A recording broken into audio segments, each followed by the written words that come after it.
जय Hind. Mission JRF परिवार में आप सभी का स्वागत है। कैसे हैं आप लोग? उम्मीद करते हैं कि सब लोग सकुशल मंगल होंगे, अपने स्वास्थ्य का ध्यान रख रहे होंगे, अपने माता पिता का सेवा कर रहे होंगे।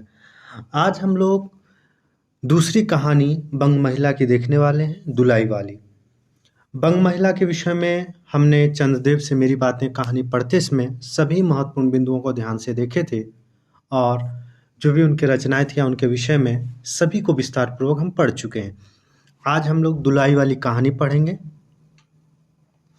कहानी पढ़ने से पहले दुलाई वाली कहानी से संबंधित जो महत्वपूर्ण बातें हैं उसको हम लोग देखेंगे, फिर हम लोग दुलाई वाली कहानी पढ़ेंगे।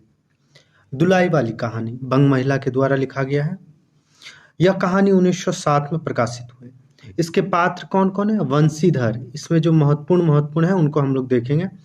पात्र वंशीधर, फिर नवल किशोर, जानकी देई, सीता, वंशीधर की सास और वंशीधर का साला एवं साली।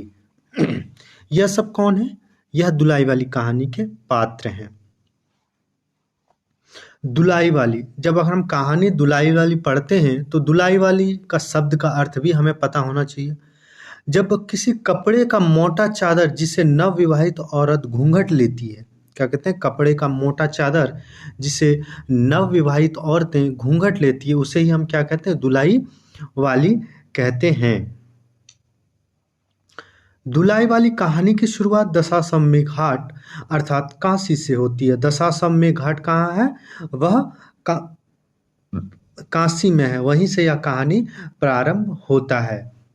इस कहानी का प्रकाशन 1907 ईस्वी में हुआ था। इस कहानी का प्रकाशन कब हुआ था? 1907 ईस्वी में। कहाँ छपा था? सरस्वती पत्रिका भाग 8 संख्या 5 में। यह जो है कहानी दुलाई वाली सरस्वती पत्रिका में भाग 8 संख्या 5 में छपा था। दुलाई वाली कहानी को प्रथम मौलिक कहानी मानी जाती है। कुछ लोग दुलाई वाली को हिंदी की प्रथम मौलिक कहानी भी मानते हैं। पहली बार इस कहानी में आंचलिक भाषा का प्रयोग किया गया है। आंचलिक भाषा किसे कहते हैं यह पहले समझने का जरूरत है। आंचलिक यानी गांव की भाषा, जिसमें गांव की भाषा, रहन सहन चीजें आपको देखने मिले, उसे आंचलिक कहते हैं। अंचल, जैसे हम लोग जिसको अंग्रेजी में ब्लॉक कहते हैं उसी को अंचल कहा जाता है। वही अंचल से आंचलिक यानी कि गांव की जो भाषा है। जैसे अब फणीश्वरनाथ रेणु की एक उपन्यास है मेला आंचल, वह आंचलिक भाषा पर लिखा गया उपन्यास है। तो क्या हुआ कि वही आंचलिक चीज का यहाँ बातें हो रहा है। आंचलिक भाषा का प्रयोग किया गया है, इस लिहाज से इसे पहले आंचलिक कहानी भी कहा जा सकता है। नवल किशोर वंशीधर के मित्र हैं और रिश्ते में ममेरे भाई भी हैं। जानकी देवी वंशीधर की पत्नी है। सीता वंशीधर पत्नी की बहन है। जानकी देवी की बहन तथा वंशीधर की साली है। सीता कौन है? जानकी देवी की बहन और वंशीधर की साली है। कहानी का मुख्य पात्र वंशीधर इलाहाबाद का रहने वाला। देखिए, जो भी यहाँ महत्वपूर्ण बिंदु हैं रखे हुए सबको ध्यानपूर्वक पढ़िएगा और याद रखने का प्रयास, क्योंकि प्रश्न यहाँ से भी बहुत सारे पूछे गए। ये बिंदु हैं आपको कहानी को सरल रूप से समझने के लिए रखा गया है। नवल किशोर का ससुराल कलकत्ता है। नवल किशोर का ससुराल कहाँ है? कलकत्ता है। वंशीधर का ससुराल में साले, साली, सास के अलावा कोई नहीं है। क्या है? साले, साली और सास के अलावा कोई नहीं है। ससुर जी की बहुत पहले मृत्यु हो चुकी थी। नौकर चाकर जो भी थे, ससुर जी के मृत्यु होते ही वो लोग छोड़ के चले गए थे। कहानी में वंशीधर ससुराल पत्नी को लेने आते हैं। वंशीधर 1.5 रुपये पालकी का किराया सुन इक्के से ही जाना मुनासिब समझता है।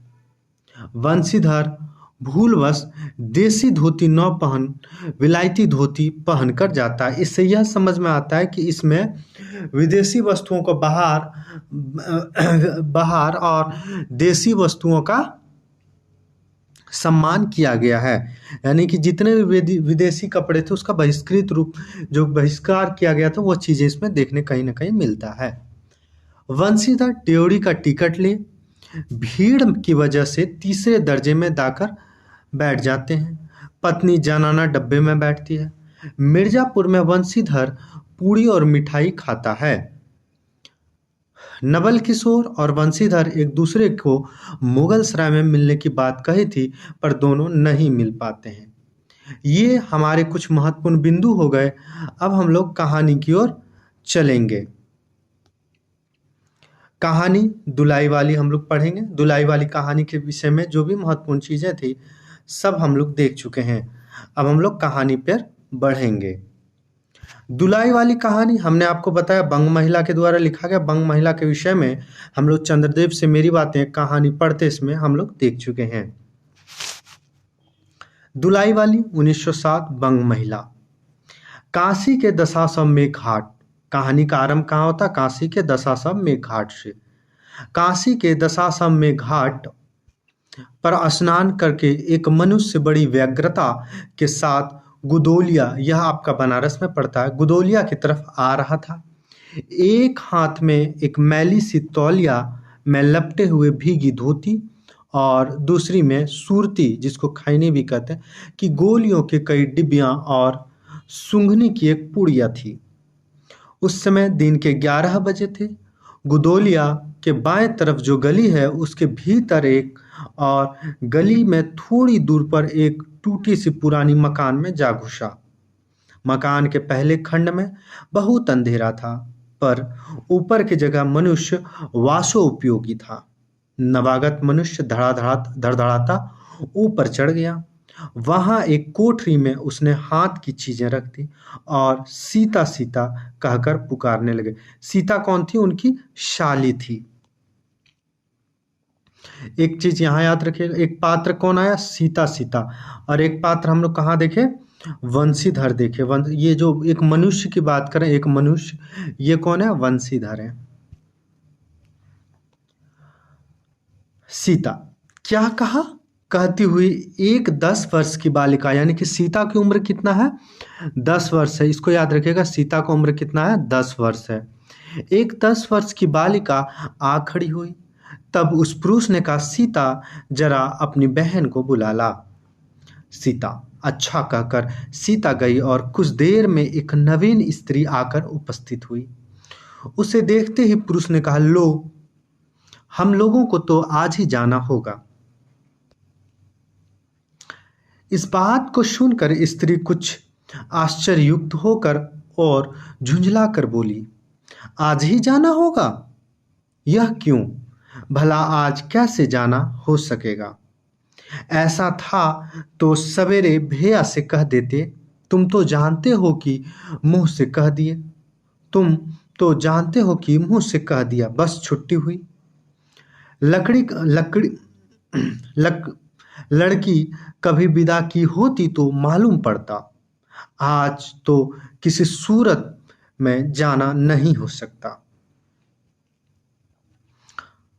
तुम आज कहती हो?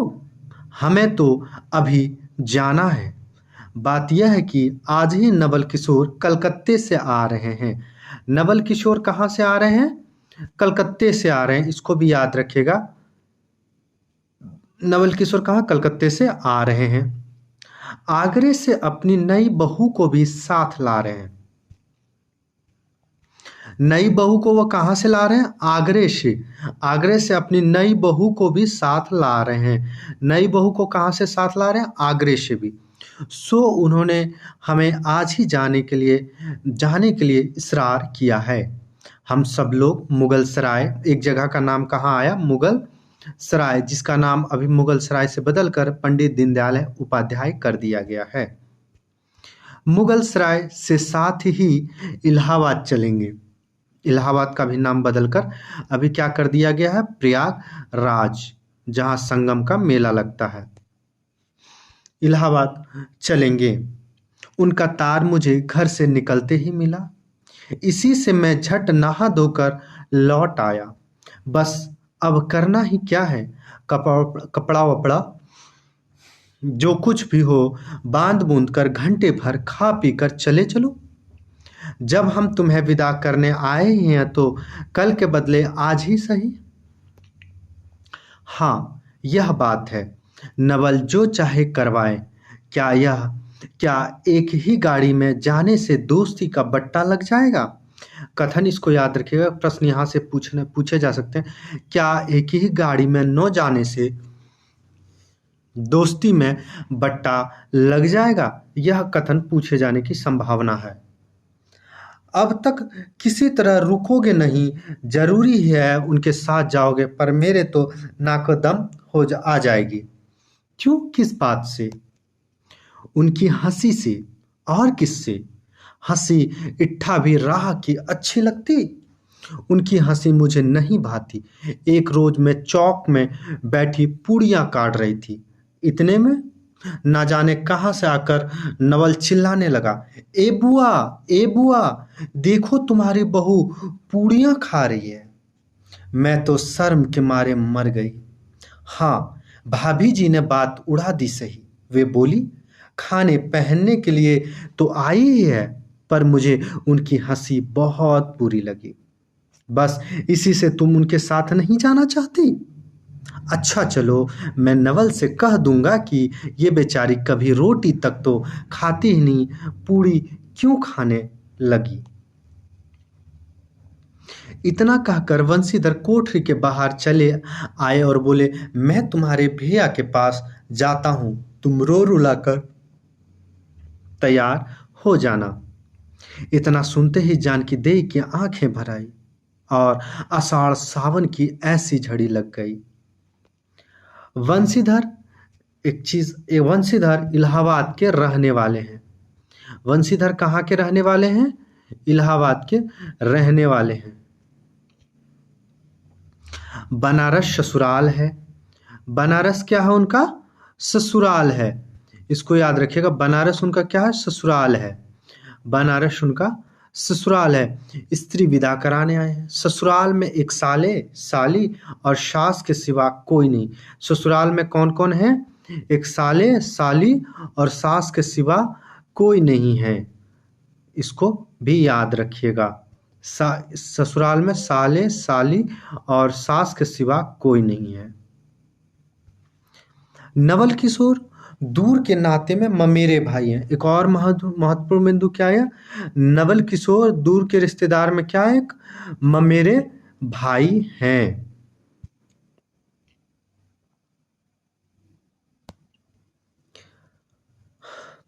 दोनों की मित्रता का ख्याल अधिक है। दोनों में गहरी मित्रता है। दोनों एक जान दो कालिब हैं। यह भी प्रश्न पूछा जाता, किन दो के विषय में? दोनों एक जान दो कालिब हैं, पूछे जाने की संभावना है। उसी दिन वंशीधर का जाना स्थिर हो गया। सीता बहन के संग जाने के लिए रोने लगी। माँ रोती धोती लड़की की विदा की सामग्री इकट्ठा करने लगी। जानकी देवी भी रोती तैयार होने लगी। कोई चीजें भूलने पर धीमी आवाज से माँ को याद दिलाती गई। 1 बजने पर स्टेशन जाने का समय आया। अब गाड़ी इक्का कौन लाने जाए? ससुराल वालों की अवस्था अब आगे से नहीं कि 2-4 नौकर चाकर हर समय बने रहे। सीता के बाप न रहने से काम बिगड़ गया, यानी सीता के पिता की मृत्यु हो चुकी थी। पैसे वालों के यहाँ यह कथन पूछे जाने की संभावना, इसको आप लोग अच्छे से तैयार कर लीजिएगा। पैसों वालों के यहाँ नौकर चाकरों के सिवा और भी 2-4 खुशामदी घेरे रहते हैं, छूछे को कौन पूछे। एक काहिरीन, इसको याद रखिएगा क्योंकि यहाँ से प्रश्न पूछे जाने की संभावना बनी रहती है। एक काहिरीन है, सो भी इस समय कहीं गई है, यानी एक ही नौकरानी है। क्या वो काहरीन है? एक ही नौकरानी उस घर में जो कि इस समय वो नहीं है। इसको याद रखिएगा। पूछ देगा काहरीन किस कहानी के पात्र हैं। 1 मिनट रुकिएगा।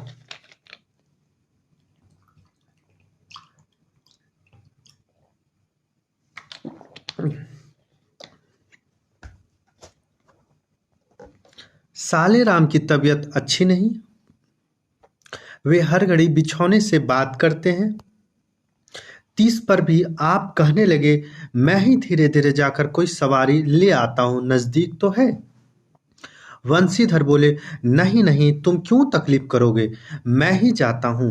जाते जाते वंशीधर विचारने लगे कि इक्के सवारी वाले भले घर की स्त्रियों को बिठाने लायक नहीं होती है, क्योंकि एक तो इतने ऊंचाई पर चढ़ना पड़ता, दूसरी पराये पुरुष के संग एक साथ बैठना पड़ता। एक पाल की गाड़ी ही कर लूं, उसमें सब तरह का आराम रहता है। पर जब गाड़ी वाले ने 1.5 रुपए का किराया मांगा, प्रश्न आपसे यहाँ भी पूछे जा सकते हैं कि पालकी वाले ने कितना किराया मांगा, तो पालकी वाले ने 1.5 रुपए का किराया मांगा। तब वंशीधर ने कहा, चलो इक्का ही सही, पहुंचने से काम, कुछ नवल किशोर तो यहाँ से साथ है नहीं, इलाहाबाद में देखा जाएगा। वंशीधर इक्का ले आए और कुछ अशबाब था, इक्के पर रखकर आप भी बैठ गए। जानकी देवी बड़ी विकलता से रोती हुई इक्के पर जा बैठी। पर इस अस्थिर संसार में स्थिरता कहाँ? प्रश्न यहाँ भी महत्वपूर्ण एक निकल आया कि इस स्थिर अस्थिर संसार में स्थिरता कहाँ, जब कुछ स्थिर नहीं, जब कुछ भी स्थिर नहीं, जहाँ कुछ भी स्थिर नहीं। यह प्रश्न आपसे यहाँ से पूछे जाने की संभावना है। इक्का जैसे जैसे आगे बढ़ता गया, वैसे वैसे जानकी की रुलाई भी कम होती गई। सिकरौल के स्टेशन पर एक कौन सा स्टेशन? सिकरौल के स्टेशन के पास पहुंचते तो जानकी अपनी आंखें अच्छी तरह से पहुंच चुकी थी। दोनों चुपचाप चले जा रहे थे कि अचानक वंशीधर की नजर अपनी धोती पर पड़ी और अरे, एक बात तो हम भूल ही गए, कहकर पछताते से उठे। इक्का वाले कान बचाकर जानकी ने पूछा, क्या हुआ, क्या कोई जरूरी चीज भूल आए? नहीं, एक देसी धोती पहन कर आना था, सो भूल कर विलायती ही पहन आए। इससे क्या पता चलता कि देसी वस्तुओं का मूल रूप से यहाँ आंदोलन चल रहा था कि लोग देसी वस्तुओं का प्रयोग करें और विदेशी कपड़ों का बहिष्कार करें। तो कहीं ना कहीं ये चीज़ यहाँ देखने को मिलता है कि एक देसी धोती पहन कर आना था, सो भूल कर विलायती ही पहन आए। नवल कट्टर स्वदेशी हुए ना, यानी कि स्वदेशी का समर्थन किया गया है। वे बंगालियों से भी बढ़ गए हैं। देखेंगे तो 2-4 सुनाए बिना न रहेंगे, और बात भी ठीक है, नाहक विलायती चीजें मोल लेकर क्यों रुपए की बर्बादी की जाए। देसी लेने से भी दाम लगेगा सही, पर रहेगा देश में ही। यह कथन आपसे पूछा जा सकता है, देसी लेने से भी दाम लगेगा सही, पर देश में ही रहेगा। इसको याद रखिएगा। जानकी जरा भौहें टेढ़े करके बोली, धोती तो धोती, पहनने से काम, यह बुरी है? इतने में स्टेशन के कुलियों ने आ घेरा। वंशीधर एक कुली करके चले। इतने में इक्के वाले ने कहा, इधर से टिकट लेते जाइए, पुल के उस पार तो ड्योढ़ी दर्जे का टिकट मिलता है। वंशीधर फिरक कर बोले, अगर मैं ड्योढ़ी दर्जे का ही टिकट लूं तो ड्योढ़ी मतलब ऊंचे दर्जे का, यानी कि जिसे आज के समय में ऊंचा किसको कहते हैं? AC, third AC, first AC, second AC, तो ये चीज हो जाता है ड्योढ़ी दर्जे का टिकट। इक्के वाले चुप रहा। इक्के की सवारी देख कर उसने ऐसा कहा। यह कहते वंशीधर आगे बढ़ गए। यथा समय यानी उसी समय रेल पर बैठकर वंशीधर राजघाट, यानी राजघाट कहाँ है? इलाहाबाद में राजघाट पार करके मुगल सराय पहुंचे। वहां पुल लांघकर दूसरे प्लेटफॉर्म में जा बैठे। आप नवल से मिलने की खुशियों में प्लेटफॉर्म के एक छोर से उस छोर तक टहलते रहे। देखते देखते गाड़ी का धुआं दिखलाई पड़ा। मुसाफिर अपनी अपनी गठरी संभालने लगे। रेल देवी भी अपनी चाल धीमी धीमी करते हुए गंभीरता से आगे आ खड़ी हुई।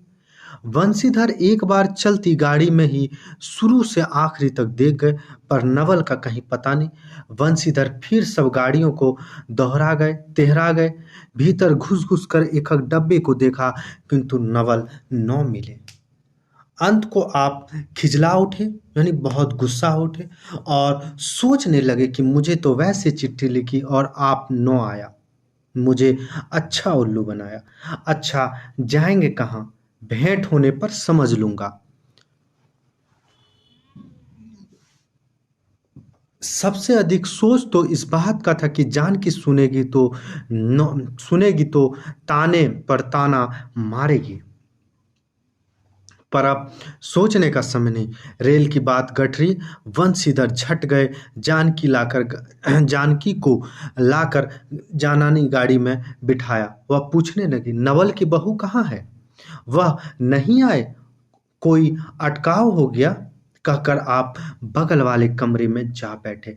हुआ या कि नवल किशोर वंशीधर को लिखे थे चिट्ठी कि मैं आ रहा हूँ, हम लोग इस स्टेशन पे मिल लेंगे, लेकिन वह आए तो जरूर थे, लेकिन उन्होंने, नवल किशोर ने वंशीधर से मुलाकात नहीं की। तो वंशीधर को लगा कि वो नहीं आए, और यह बात वह मन में बहुत उनका खटकने लगा कि जब मेरी पत्नी को यह बात पता चलेगी तो वह क्या करेंगी, बहुत गुस्सा करेगी और ताना मारेगी। टिकट तो ड्योढ़ी का था, पर ड्योढ़ी दर्जे का कमरा कलकत्ते से आने वाले मुसाफिरों से भरा था। यानी कि ट्रेन कहाँ से आ रही थी? कलकत्ते से आ रही थी, इसलिए तीसरे दर्जे में बैठना पड़ा। और यह कहाँ जाके बैठे? तीसरे दर्जे में बैठे, लेकिन टिकट ड्योढ़ी दर्जे का लिए हुए थे। जिस गाड़ी में वंशीधर बैठे थे उसके सब कमरे में मिलाकर 10-12 ही स्त्रियां पुरुष थे। समय पर गाड़ी छूटी। नवल की बातें और न जाने क्या क्या अगड़म बगड़म सोचती गाड़ी कई स्टेशन पार करके मिर्जापुर पहुंची। दूसरा शहर का नाम कहाँ आया? मिर्जापुर। मिर्जापुर में पेटराम की शिकायत शुरू हुई। उसने सुझाव कि इलाहाबाद पहुंचने में अभी देरी है।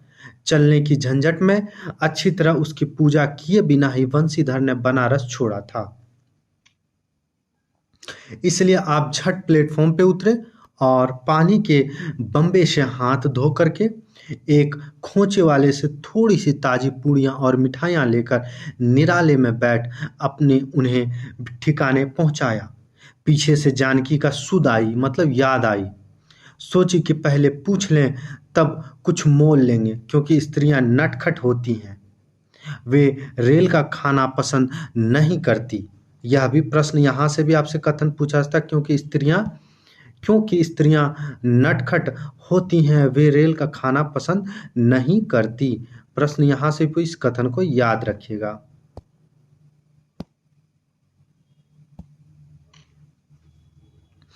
पूछने पर वही बात हुई, पर तब बंशीधर लौटकर अपने कमरे में आ बैठे। वे चाहते तो इसमें ड्योढ़ी में बैठ जाते, क्योंकि अब भीड़ कम हो गई, पर उन्हें कहाँ थोड़ी देर के लिए कौन बखेड़ा करे। वंशीधर अपने कमरे में बैठा तो एक मुसाफिर अधिक देख पड़े। आगे वालों में से एक उतर भी गया था। जो लोग थे सब तीसरे दर्जे के योग्य जान पड़ते थे। अधिक सभ्य कोई थे तो वंशीधर ही थे। उनके कमरे के पास वाले कमरे में एक भले घर की स्त्री बैठी थी। वह बेचारी सिर पर तक के ओढ़े, सिर झुकाए, एक हाथ लंबा घूंघट काढ़े कपड़े की गठरी सी बनी बैठी थी। वंशीधर ने सोचा, इनके संग वाले भद्र पुरुष के आने पर उनके साथ बातचीत करके समय बितावेंगे।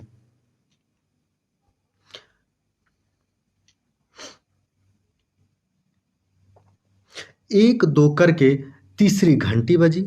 तब वह स्त्री कुछ अचकचा कर थोड़ा सा मुंह खोल जंगल के बाहर देखने लगी। ज्यों ही गाड़ी छूटी वह मानो कांप सी उठी। रेल का देने लेने तो ही गया था। रेल का देना लेना तो हो ही गया था। अब उसको किसी का क्या परवाह। वह अपनी स्वाभाविक गति से चलने लगी। प्लेटफॉर्म पर भीड़ भी न थी। केवल 2-4 आदमी रेल की अंतिम विदाई तक खड़े थे। जब तक स्टेशन दिखलाई दिया तब तक वह बेचारी बाहर ही देखते रही। फिर स्पष्ट स्वर में वह रोने लगी। उस कमरे में 3-4 प्रौढ़ा ग्रामीण स्त्रियां भी थी, जो एक उसमें पास ही थी। कहने लगी, अरे इनकर मनई तो ना ही आइलेन हो, देखा हूँ रेलवे करथईन। मतलब इनका जो मर्द था वह नहीं आया, इनका जो पति था। दूसरे, अरे दूसर गाड़ी में बैठन हुई। मतलब अर्थात यह यहाँ जो भाषा है वह कहीं ना कहीं आपको ब्रज और मगधी भाषा देखने को मिलता है। तो पूछा जाएगा किस कहानी में मगधी या ब्रज भाषा देखने को मिलता है, तो यह दुलाई वाली कहानी में देखने को मिलता है। दूसरी, दूर बोरही ई जनानी गाड़ी थेड़े हैं, मतलब यह जनानी सिर्फ महिलाओं का डब्बा थोड़े ही है। दूसरी, ताऊ हो भूल तो कहूँ, कहकर दूसरी भद्र महिला से पूछने लगी, कौन गांव उतरबू बेटा, मिर्जेपुर चढ़ल हो ना। इसके जवाब में उसने जो कहा वह न सुन सकी। तब पहली बोली, हट, हम पूछी लेना। हम कहाँ उतरबू हो, आए इलाहाबाद सा, अर्थात कहाँ उतरिएगा, इलाहाबाद में। दूसरी, इलाहाबाद सा कौन गांव हो गौआ, मतलब इलाहाबाद में कौन गांव से हो बाबू। पहली, अरे नाही जनलू, प्रयाग जी, जहां मनई मनकर नहाए जाला, मतलब नहीं जानते हो, वो प्रयागराज की बात करें जहां लोग मन्नत मांगकर नहाने जाते हैं। दूसरा, भला प्रयाग जी काहे न जनी थे, ले कही के नाही तोहरे पहुँच के धर्म से 4 देही नहाए चुकी हुई। ऐसे हो सोमवारी और गहन डाका लगा रहे तवन तोहरे काशी जी नहाइए गए रहे। मतलब यह कह रहे हैं कि हम 3-4 बार नहा चुके हैं, ये मन्नत सोमवार मंगल मन्नत जो मांगे थे सब में जाकर के नहाए थे। सोमवारी होगन गहन डाका। पहली, आवे जाए के तो सब औते जात बटले बाटेन, खून के यह साहित्य तो बेचारी विपत्ति में न पड़ल बाटले। हे होम पंचाहई राजघाट टिकस कटौले, मोंगल के सराय उतरली हम 2 पून चढ़ाई। मतलब कह रहे हैं कि लोग तो आते जाते रहते हैं, बेचारी विपत में पड़ गई हैं बिटिया जो हैं। राजघाट में हम उतरे, टिकस लिए और फिर 2 पुड़ियाँ खाए। दूसरा, ऐसे एक दाई हम आवत रहे, एक मिली और मोरे संगे रही, दकोना टिसनिया के और मलकिवा उतरे है की जूर तई है गड़िया खुली, तब भैया उगरा फाड़ निहारिए। ए साहब गड़िया खड़ी कर, ए साहब गड़िया तनी खड़ी कर, भला गड़िया दाहिना ती काहे के खड़ी करी। पहले ऊ मेहरुआ बड़ी उजबक रहल, भला काहू चिल्लाए से रेलोहा कहीं खड़ू होइला। इसकी इस बात पर कुल कमरे में हंस पड़े। जितने पुरुष स्त्रियां से एक न एक अनोखी बातें कहकर अपने तजुर्बे बयान करने लगी। बातचीत में उसे अकेली अबला की स्थिति पर दुख प्रकट करती जाती।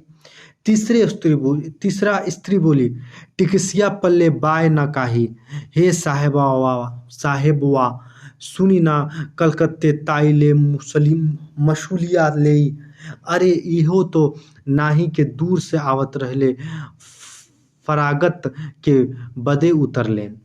चौथी, हम तो इनके संगे के आदमी के देखो नहीं केहू गैया।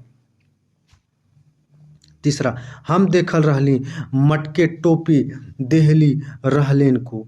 इस तरह उनकी बेशिर पेट की बात सुनते से बंशीधर ऊब उठे।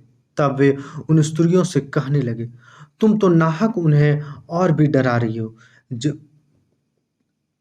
जरूर इलाहाबाद तार गया होगा और दूसरी गाड़ी से वे भी पहुंच जाएंगे। मैं भी इलाहाबाद जा रहा हूँ, मेरे संग भी स्त्रियां हैं जो ऐसा ही हैं। दूसरी गाड़ी के आने तक स्टेशन पर ही ठहरूंगा। तुम लोग से यदि कोई प्रयाग उतरे तो थोड़ी देर के लिए स्टेशन पर ठहर जाना। इनको अकेले छोड़ देना उचित नहीं। यदि पता मालूम हो जाएगा तो मैं इन्हें इनके ठहरने के स्थान पर ही पहुंचा दूंगा। वंशीधर इन बातों से उन स्त्रियों का वाक धारा दूसरी ओर से बह चली। हाँ, यह बात तो आप भली कही। ना ही भैया हमें पंच कह के केहू से कुछो कहीं। अरे एक का एक, एक के एक करत न बाय, दुनिया चलत कैसन बाय इत्यादि ज्ञान गाथा होने लगी। कोई तो उस बेचारी को सहारा मिलते देख खुशी हुई और कोई नाराज भी हुई। क्यों, सो मैं नहीं बतला सकती। उस गाड़ी में जितने पुरुष थे सभी इस विषय में कुछ न कुछ कह डाला। पिछले कमरे में केवल स्त्री जो फारसी सी छींटे की दुलाई ओढ़ी अकेले बैठी थी, कुछ नहीं बोली। एक चीज ये देख लिया, दुलाई वाली जो ढकने वाली जो ओढ़नी है वह किसका, क्या चीज का, वो फारसी यानी फारसी छींटे की दुलाई है। तो याद रखिएगा, दुलाई किसका, फारसी छींटे की है। कभी कभी घूंघट के भीतर से एक आंख निकालकर वंशीधर की ओर ताक देती है और सामना हो जाने पर फिर मुंह फेर लेती। वंशीधर सोचने लगे कि यह क्या बात है। देखने में तो यह भले घर की मालूम होती है, पर आचरण इसका अच्छा नहीं। गाड़ी इलाहाबाद के पास पहुंचने को हुई। बंशीधर उस स्त्री को धीरज दिलाकर आकाश पाताल सोचने लगे। यदि तार में कोई खबर न आई होगी तो दूसरी गाड़ी तक स्टेशन पर ठहरना पड़ेगा, और जो उससे भी कोई न आया तो क्या करूंगा। जो हो, गाड़ी नैनी से छूट गई। अब साथ की उन अशिक्षित स्त्रियों का मुंह खोला। का भैया, जे कहूँ बिना टिकस के आवत हुई ओकर सजाए होला। अरे ओका ई नाही चाहत रहा कि मेहरारू के तो बैठा देहले और अपन टाउन टिकस ले के चल देहले। किसी किसी आदमी ने तो यहाँ तक दौड़ मारी कि रात को वंशीधर इसके जेवर छीनकर रफू चक्कर हो जाएंगे। उस गाड़ी में एक लाठी वाला भी था। उसने खुल्लम खुल्ला कहा, का बाबूजी कुछ हमरो साझा।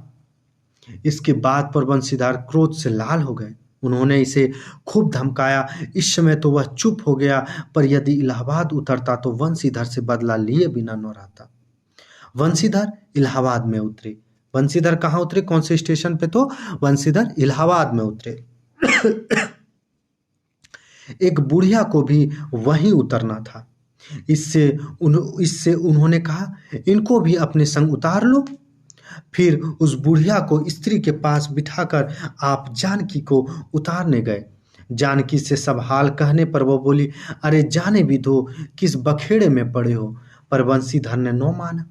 जानकी को और उस भद्र महिला को एक ठिकाने पर बिठाकर आप स्टेशन मास्टर के पास गए। वंशीधर को जाते ही वह बुढ़िया जैसे जिसे उन्होंने रखवाली के लिए रख छोड़ा था, किसी बहाने से भाग गई। अब तो वंशीधर बड़े असमंजस में पड़े। टिकट के लिए बखेड़ा होगा, क्योंकि वह स्त्री बेटिकट है। लौट कर आए तो किसी को न पाया। अरे यह सब कहाँ गए, यह कहकर चारों तरफ देखने लगे, कहीं पता नहीं।